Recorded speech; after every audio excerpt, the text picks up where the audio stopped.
Good day to everyone watching my video and welcome back again to my YouTube channel. आज का हमारा video second year BCom के first unit money and financial system के last topic से connected है which is Fisher's quantity theory of money. So without wasting much of the time let's start with the video. Now सबसे पहले हमें ये जानना ज़रूरी है कि डिमांड फॉर मनी के लिए हमें ये अप्रोचेस क्यों पढ़नी पड़ रही हैं. तो what I want to say is कि why we are studying these theories or these approaches, the basic reason is to understand the rate of interest. कहते हैं कि rate of interest जो कि हमारे लिए बहुत ही important factor होता है इन्वेस्टमेंट्स के लिए, वो डिपेंड करता है मनी पे. इसलिए हमें डिमांड फॉर मनी पढ़ना पड़ता है. डिमांड फॉर मनी की दो अप्रोचेज हैं. One is called as a classical approach, जिसमें हम पढ़ते हैं, एक क्लासिकल नाम है कि पहले जो चलती थी, जिसमें पीछे के टाइम पीरियड की बात कर रहे हैं, विच इज़ फिशर्स अप्रोच. और दूसरी हमारे पास आएंगी मॉडर्न कैम्ब्रिज अप्रोच में, जिसमें हम 2-3 इकोनॉमिस्ट जैसे मार्शल है, पिगू है, इनकी अप्रोचेस को स्टडी करेंगे. So today we are going to study the classical Fisher approach related to demand for money. Now to understand this thing, सबसे पहले हम फिशर के बारे में थोड़ा जानते हैं. फिशर ने 1911 में अपनी book the purchasing power of money में एक ट्रांजैक्शन वर्जन दिया था क्वांटिटी थ्योरी ऑफ मनी, मतलब डिमांड ऑफ मनी को लेके ट्रांजैक्शन वर्जन प्रोवाइड कराया था. अर्विंग फिशर एक अमेरिकी अर्थशास्त्री थे. He was an American economist. तो उन्होंने अपनी इस बुक में अपना एक दृष्टिकोण दिया कि मनी की डिमांड ट्रांजैक्शन वर्जन मतलब लेन देन के कारण की जाती है. हालांकि ये कहा जाता है कि ये एक डिमांड की थ्योरी नहीं है, ये एक इक्वेशन है, बट स्टिल हम लोग इसको उस पॉइंट ऑफ व्यू में कंसिडर करके चलते हैं. Now what Fisher said, Fisher ने ये कहा कि बाकी सारे फैक्टर्स को आप अनचेंज रखिए, कांस्टेंट रखिए, तो जो मनी की क्वांटिटी है, जो मुद्रा की मात्रा है, वो किसके साथ कनेक्ट हो रही है? प्राइस लेवल के साथ. उसने क्या बोला? As money quantity increases, price level also increases in the direct and same proportion and value of money decreases. उसने 3 फैक्टर्स को यहाँ पे कंसिडर किया. सबसे पहले क्वांटिटी ऑफ मनी. कह रहा है जैसे ही क्वांटिटी ऑफ मनी मतलब मुद्रा की मात्रा बढ़ती है, उसी के साथ साथ प्राइस लेवल, कीमत स्तर, जनरल प्राइस लेवल, आमतौर पे चीज़ों की कीमत बढ़ती है. और अगर कीमतें बढ़ रही हैं तो मुद्रा के मूल्य में क्या हो रही है? कमी. सो ये 3 फैक्टर्स थे जो इंग्लिश और हिंदी दोनों लैंग्वेज में मैंने लिखे हुए हैं. Quantity of money, price level, ये दोनों एक सेम प्रपोर्शन में, समान अनुपात में बढ़ते हैं और इनके कारण मुद्रा का मूल्य कम होता है. फिशर ने इस चीज़ को फोकस किया. इसी चीज़ को हम लोग एक बार इक्वेशन फॉर्म में देखते हैं. Money supply, quantity of money, money supply है, तो मनी सप्लाई बढ़ी, प्राइस भी बढ़ गया, सेम प्रपोर्शन में, समान अनुपात में. और उसी की तरह मनी सप्लाई बढ़ी, लेकिन मनी की वैल्यू, मुद्रा का मूल्य क्या हो गया? कम हो गया, उसी प्रपोर्शन में. तो हम क्या कह सकते हैं कि मुद्रा का मूल्य और प्राइस में एक इनवर्स, एक उल्टा रिलेशन है, जिसको हम क्या कह सकते हैं कि अगर प्राइस 2 गुना बढ़ता है तो मुद्रा का मूल्य आधा हो जाता है. प्राइस डबल हुआ और वैल्यू क्या हो गई? 1/2, because they are inversely connected. Money supply, quantity and price are increasing in the same proportion, but at the same time money supply and value they also change, but उनका जो proportion है वो same रहता है, लेकिन उल्टे angle में जाते हैं. मतलब अगर एक डबल हो रहा है तो दूसरा डबल का आधा हो जाएगा.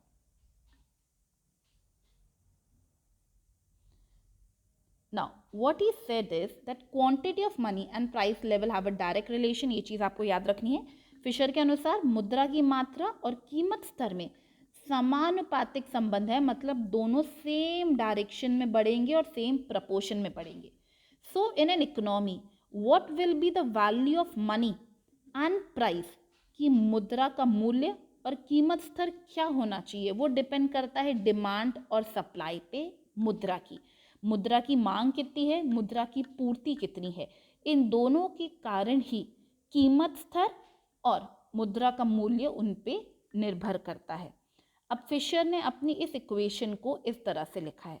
फिशर ने लिखा है कि डिमांड और सप्लाई इक्वल होने चाहिए, तो उसने इन चीज़ को कैसे लिखा है, M V equals to P T. इसे हम कहते हैं equation of identity. Equation of identity क्यों कहा जाता है, क्योंकि फिशर के हिसाब से ये दोनों एम वी और P T, left hand side and right hand side, अगर आप चाहें तो इसमें 2 की जगह 3 इक्वल बार लगा सकते हैं कि ये दोनों साइड्स हमेशा इक्वल होती हैं। ये कोई डिमांड की थ्योरी नहीं है, ये एक इक्वेशन है आइडेंटिटी की कि एम वी पी टी के हमेशा बराबर होता है। अब इसमें एम का मतलब क्या है, क्वांटिटी ऑफ मनी, मतलब मुद्रा की मात्रा। वी वेलोसिटी, चलन वेग, मैंने इस पे पहले ही वीडियो दे रखा है। चलन वेग का मतलब होता है कि अगर एक 100 रुपये का नोट है तो वो कितने हाथ घूमता है, the rate at which the money rotates. P का मतलब जनरल प्राइस लेवल और टी का मतलब है volume of goods and services transacted, कि कितनी मात्रा में गुड्स और सर्विसेज का ट्रांजैक्शन हुआ है। दिस इज वेरी इंपॉर्टेंट और एक्चुअली इक्वेशन यही है, M V is equal to P T. We can never forget this equation, Fisher की इक्वेशन ये है। This is known as equation of identity, 3 बार लगेंगे एंड एम वी और P T हमेशा बराबर होने ही चाहिए। अब एम वी, एम को हमने क्या बोला था, क्वांटिटी ऑफ मनी, वी क्या था, वेलोसिटी। लेकिन अगर आप इन दोनों को मल्टीप्लाई करें तो आपको क्या मिलता है, the total value of money expenditure in all transaction. इतने पैसे थे, इतना चलन वेग हुआ, तो एम और वी को मल्टीप्लाई करेंगे तो आपको मिलेगा कि कितना टोटल खर्चा हुआ ऑन ट्रांजैक्शंस पे। P into T, P stand for price, T stand for volume, कि इतनी मात्रा में ट्रांजैक्शंस हुए और उन ट्रांजैक्शन में जो गुड्स और सर्विसेज थे उनकी कीमत P डिसाइड करता है। तो PT का मतलब क्या है, GDP, नॉमिनल GDP या total value of items goods और सर्विसेज ट्रांजैक्टेड। इसको और भी इजी लैंग्वेज समझने के लिए हम कह सकते हैं MV का मतलब क्या होता है, what is spent for purchase, आपने कितना स्पेंड किया, and what is receive through sale, that is PT। तो MV और PT हमेशा क्या होने चाहिए, बराबर होने चाहिए। अब इसी में इस ग्राफ को समझते हैं। हमने क्या 3 चीज़ें मानी थी, quantity of money, price level and value of money. और हमने कहा था कि प्राइस लेवल और quantity of money same proportion में बढ़ते हैं, जैसे इस ग्राफ में देखेंगे। इस ग्राफ में हम देख रहे हैं कि let's start with the basic, हम बीच वाला पॉइंट लेते हैं। सपोज हम ये मानते हैं कि initially origin OM2 quantity of money है और उस हिसाब से हमारा प्राइस लेवल कितना है, OP2। अब इसी लाइन को अगर मैं आगे डाइवर्ट करूं, सॉरी थोड़ा सा टेढ़ा हो गया, तो अगर हमारी क्वांटिटी ऑफ मनी OM2 है तो उसके कनेक्शन में हमारा प्राइस लेवल कितना होगा, OP2। और अगर OP2 हमारा प्राइस लेवल है तो हमारा वॉल्यूम या सॉरी वेलोसिटी ऑफ मनी उसका क्या हो जाएगा, इन्वर्सली।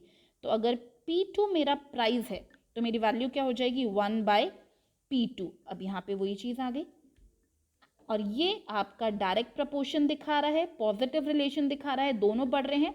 और ये आपका इनडायरेक्ट रिलेशन बता रहा है, नेगेटिव रिलेशन बता रहा है कि क्वांटिटी ऑफ मनी बढ़ रही है तो वैल्यू ऑफ मनी क्या हो रही है, कम हो रही है। इसी तरह से अब इसमें चेंज देखते हैं कि अगर अब आपकी क्वांटिटी ऑफ मनी OM4 हो जाए तो प्राइस आपका लेवल हो गया OP4, और उसी के अगेंस्ट में क्वांटिटी OM4 हो गई लेकिन वैल्यू क्या हो गई, 1/P4। ये थोड़ा सा गड़बड़ हो गया, ये रहा 1/P4।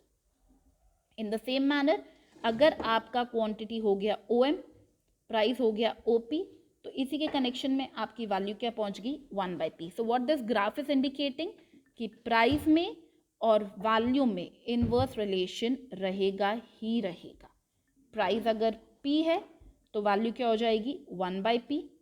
प्राइस अगर P2 है तो वैल्यू हो जाएगी 1/P2, इंडिकेटिंग द नेगेटिव और इनवर्स रिलेशनशिप।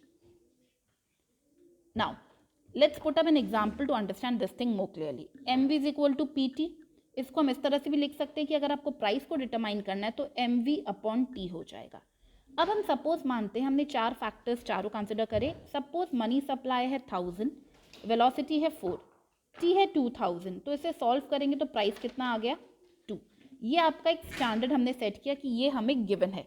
अब अगर हम ये करते हैं कि M को कर देते हैं हम लोग 2000, let's make M 2000। You need to remember M को 2000 तो किया, लेकिन एक चीज़ जो यहाँ पे लिखनी रह गई कि V एंड T हमेशा कांस्टेंट होंगे। ये फिशर का एक अजम्पशन था।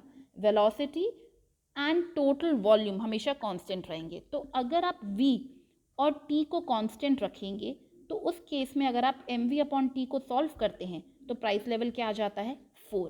That means what we are trying to say, quantity बढ़ी तो प्राइस भी बढ़ गया। So this is again equation को एक एंगल से एग्जाम्पल के तौर पे समझने के लिए। अब फिशर ने इस केस में बैंक डिपॉजिट्स को भी ऐड ऑन किया और इक्वेशन में कुछ ज़्यादा चेंज नहीं आया, खाली m dash and v dash आ गए which are indicating bank deposits and velocity of bank deposits. हमने जो पहले क्वांटिटी ऑफ मनी की बात की थी वो की थी मनी इन हैंड। अब यहाँ पे m डैश क्या है, बैंक डिपॉजिट्स ऑफ पीपल, और v डैश उसी की velocity. Again the same equation, mv plus m dash v dash is equal to pt। Now let's come to the two important parts. अभी तक हमने theory के बारे में पढ़ा है। Now we need to understand कि इस थ्योरी की अजम्पशंस क्या है, कि हम क्या मान के चलते हैं तभी ये थ्योरी काम करेगी। एंड लास्टली इसके क्रिटिज्म, आलोचना, कि इस थ्योरी में क्या गलत लगा। तो सबसे पहले अजम्पशंस की बात करते हैं। सबसे पहला अजम्पशन है कांस्टेंट वेलोसिटी। मैंने अभी इक्वेशन में लिखवाया था। कांस्टेंट वेलोसिटी का मतलब ये है कि जो वेलोसिटी है वो मनी की मात्रा से इन्फ्लुएंस नहीं होती। तो ये सबसे बड़ा अजम्पशन हमें लेके चलना पड़ रहा है। हम ये मान के चल रहे हैं कि जो वेलोसिटी है it is not affected by quantity of money. कहते हैं वेलोसिटी डिपेंड करती है फैक्टर्स पे, जैसे पॉपुलेशन, जनसंख्या, हैबिट्स ऑफ पीपल, उनकी आदतें, ब्याज दर, इंटरेस्ट रेट। ये फैक्टर्स कंपेरेटिवली ज़्यादा स्टेबल होते हैं। यहाँ पे हम क्या मान के चल रहे हैं, वेलोसिटी PTM से इन्फ्लुएंस नहीं हो रही। इन द सेम मैनर हमारा सेकेंड अजम्पशन है कि वॉल्यूम ऑफ ट्रेड भी क्या है, कांस्टेंट है। हम ये मान के चल रहे हैं कि volume of trade quantity of money से भी अफेक्ट नहीं होता। कहा जाता है वॉल्यूम डिपेंड करता है फैक्टर्स पे, जैसे नेचुरल रिसोर्सेस, आपके जो संसाधन है जो प्रकृति से आपको मिले हैं, टेक्नोलॉजिकल डेवलपमेंट, तकनीकी विकास, ये फैक्टर्स होते हैं जो आपके वॉल्यूम को अफेक्ट करते हैं। और ये जनरली कंपेरेटिवली ज़्यादा स्टेबल होते हैं और बहुत धीरे धीरे चेंज होते हैं। थर्ड अजम्पशन है price is a passive factor. Passive factor का मतलब है कि प्राइस जो है वो दूसरे फैक्टर्स m, v और t जो आपकी इक्वेशन में है उनसे अफेक्ट हो रहा है, बट प्राइस एक एक्टिव फैक्टर नहीं है, वो किसी को अफेक्ट नहीं कर पा रहा। इनफैक्ट वो m, v और t से अफेक्ट हो रहा है। नेक्स्ट अजम्पशन लिया गया है कि मनी जो है वो खाली मीडियम ऑफ एक्सचेंज, विनिमय के साधन का रोल प्ले कर रही है। मनी के बहुत फंक्शंस होते हैं, बट यहाँ पे फिशर ने उसे खाली ट्रांजैक्शन अप्रोच में लेन देन के माध्यम का ही माना, बाकी मनी के कार्यों को, मुद्रा के कार्यों को उसने इग्नोर किया। कुछ और अजम्पशंस इसी के अंदर आते हैं and the last two which we are taking up is कि there is a proportionate relationship between money and price level. Supply of money, quantity of money और प्राइस लेवल में एक संबंध है प्रोपोर्शनली, कि अगर क्वांटिटी बढ़ेगी तो प्राइस भी बढ़ेगा। और आखिरी असम्पशन जो मैंने लिया है फुल एम्प्लॉयमेंट, जो कि कीन्स की एक डेफिनेशन क्या कहती है, full employment is a situation when all those people who are willing to work at the existing wage rate are getting work. इसका मतलब है वो सारे लोग जो आज के रेट पे काम करने को तैयार है और उन्हें काम मिल रहा है, तो उसे पूर्ण रोजगार की सिचुएशन कहा जाता है। फिशर ने ये कुछ असम्पशंस लिए, बट इनके साथ साथ इस थ्योरी में कुछ क्रिटिसिज्म्स भी आ रहे हैं। सबसे पहला क्रिटिसिज्म है कि इंटरडिपेंडेंस ऑफ वेरिएबल। कहा यह जा रहा है कि कीन्स ने कहा कि इंटरडिपेंडेंस वेरिएबल की होती है, जिसे फिशर ने इग्नोर किया था।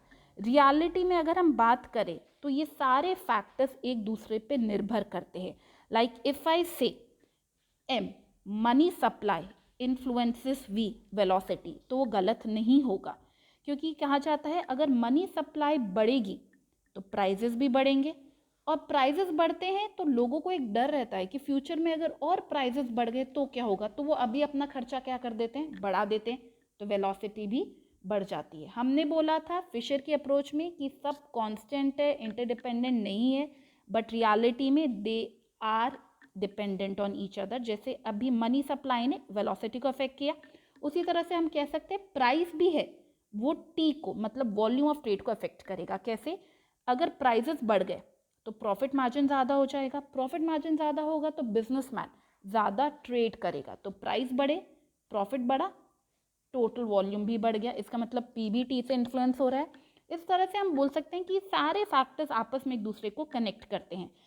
मनी सप्लाई ने वेलोसिटी को अफेक्ट किया, प्राइस ने वॉल्यूम को, इसी तरह से प्राइस जो है वो मनी सप्लाई को अफेक्ट कर सकता है, वॉल्यूम है वो वेलोसिटी को कर सकता है, वॉल्यूम जो है वो मनी सप्लाई को कर सकता है। तो ये सारे फैक्टर्स एक दूसरे पे इंटरडिपेंडेंट है।